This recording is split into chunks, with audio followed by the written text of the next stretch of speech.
Bienvenue dans Business Africa, votre émission consacrée à l'économie africaine. Je suis Afolake Oyinoye. Voici les titres. La banque égyptienne laisse flotter sa monnaie à la demande du FMI. En Côte d'Ivoire, la saison 2015-2016 de la production de cacao est en baisse. Le whisky sud-africain, de plus en plus prisé. Donald Trump a été élu 45e président des États-Unis d'Amérique ce 9 novembre. Et quel est l'impact de cette élection? D'après plusieurs médias, la victoire de Donald Trump aura évidemment des répercussions sur les marchés aussi bien en Afrique que dans le monde. Nous nous pencherons sur les conséquences dans nos prochaines éditions. Continuons avec l'Égypte qui espère obtenir plusieurs milliards de dollars du FMI après avoir accepté de laisser flotter sa monnaie. La Banque centrale d'Égypte a annoncé jeudi que la valeur de la livre égyptienne serait réduite de 50% par rapport au dollar américain. Cette décision est une réponse à la crise monétaire que connaît le pays. Elle permettra de rééquilibrer les marchés après plusieurs semaines de turbulences. Écoutons Michael Dibier et Louis Rodrigue. La Banque centrale d'Égypte a annoncé jeudi sa décision de laisser flotter la livre égyptienne alors qu'elle avait maintes fois refusé cette option, ce qui a réduit sa valeur de près de 50% par rapport au dollar américain. Le pays a également dévalué sa monnaie de 48% pour satisfaire une demande importante fixée par le Fonds monétaire international sur 3 ans afin de réformer son économie. C'est la première fois que cela se produit dans l'économie égyptienne, ce qui a pour but de corriger la façon dont notre situation économique et financière est gérée, a dit le gouverneur de la Banque centrale égyptienne. L'institution bancaire a augmenté les taux d'intérêt de l'Égypte de 3% afin de rééquilibrer les marchés d'échange après des semaines de turbulences. Le conseil exécutif du FMI n'a pas encore ratifié le prêt de 12 milliards de dollars provisoirement accepté par l'Égypte et le FMI en août dernier. Ça apportera la stabilité au marché au lieu de la spéculation sur les devises, sur les prix quotidiens pour ceux qui spéculent sur le marché noir. Maintenant, on ne sait pas quand ça sera effectif. Pour ceux qui ont les dollars, ils seront en mesure de les vendre à un prix raisonnable à la banque ou dans un bureau de change. Cette mesure devrait aider le pays à renforcer son économie, mais elle rendra la vie plus difficile pour les Égyptiens en augmentant le coût de tous les produits importés.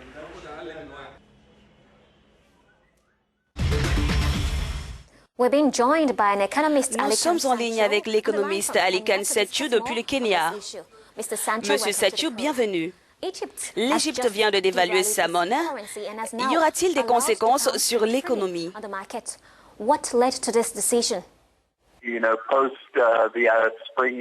Bien sûr qu'il y en aura. Depuis 2011, le tourisme égyptien s'est effondré. Ses recettes en devises ont diminué et cela a fait baisser ses réserves. Le gouvernement s'est appuyé sur des pays comme l'Arabie saoudite, mais les besoins sont tellement importants et il a dû rechercher des solutions de rechange. Ils ont dû se retourner vers le FMI et l'une des conditions auxquelles ils ont dû faire face avant de recevoir ce prêt de 12 milliards de dollars, c'est la dévaluation de la monnaie. C'est ce qui devrait être fait partout en Afrique.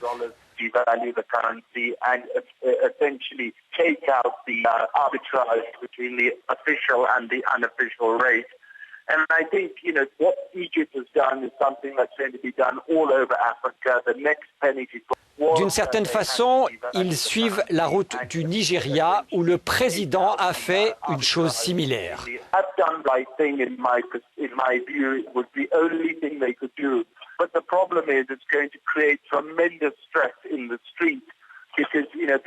À mon avis, c'était ce qu'il fallait faire.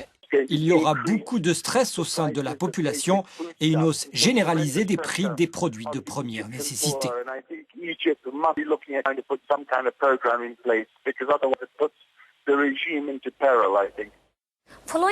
Suite à cette décision, la livre égyptienne a perdu de sa valeur. À quoi doivent s'attendre les Égyptiens dans les prochains jours? Ce qui est clair avec une telle dévaluation, si vous êtes un importateur net, vous obtiendrez un pic dans les prix des produits alimentaires de base. Attendez-vous à une augmentation spectaculaire des prix des produits alimentaires de base. Donc, le défi est de savoir comment le gouvernement va aider les gens les plus pauvres à faire face à une augmentation des prix de première nécessité. Ce sera un point très délicat, une expérience laborieuse qui impactera le marché des devises. C'est le point positif, mais cela va générer beaucoup de perturbations et de volatilité. It is the right thing, but near term it's going to cause a lot of disruption and volatility. Merci de votre participation. La Côte d'Ivoire, plus grand producteur et exportateur de cacao au monde, a connu un déficit dans sa production pour la saison 2015 et 2016. Depuis l'ouverture de la campagne en octobre dernier, les agriculteurs ont connu d'énormes difficultés. Kenneth Karori et William Bahia. La quantité de cacao enregistrée dans les ports de Côte d'Ivoire en baisse sur un an selon les exportateurs. 250 000 tonnes sont effectivement arrivées à quai pour la première semaine de novembre, soit une baisse de 30% par rapport aux chiffres de 2015. Il s'agit du premier indicateur de la production ivoirienne depuis l'ouverture de la campagne le 1er octobre dernier. L'inquiétude est d'autant plus présente que la tendance ne semble pas se redresser au fur et à mesure que la campagne avance. Entre le 31 octobre et le 6 novembre, les ports d'Abidjan et de San Pedro n'ont reçu que 41 000 tonnes de fèves. À la même période l'année dernière, c'était 19 000 tonnes de plus. La Côte d'Ivoire a globalement connu un recul de près de 100 000 tonnes entre la saison 2014-2015 et celle de l'année dernière en passant d'1 628 000 à 1 548 000 tonnes. Et ce repli devrait se confirmer cette saison avec une chute de l'ordre de 200 000 tonnes selon le ministère ivoirien de l'Agriculture du fait notamment d'une météo médiocre. Les experts accusent le phénomène El Niño d'avoir provoqué l'un des harmatans les plus dévastateurs de la région des 3 dernières décennies. À cela, faut-il ajouter la destruction d'hectares entiers de plantations par une invasion de criquets. La Côte d'Ivoire est le premier producteur mondial de cacao. Le secteur pèse 22% du produit intérieur brut, emploie 2/3 de la main-d'œuvre nationale et représente la moitié des exportations ivoiriennes selon la Banque mondiale. Alors que le gouvernement craint une déperdition d'une partie de la production vers le marché ghanéen voisin. Les autorités d'Abidjan ont annoncé une revalorisation de 10% du prix du kilogramme de cacao aux producteurs en début de campagne.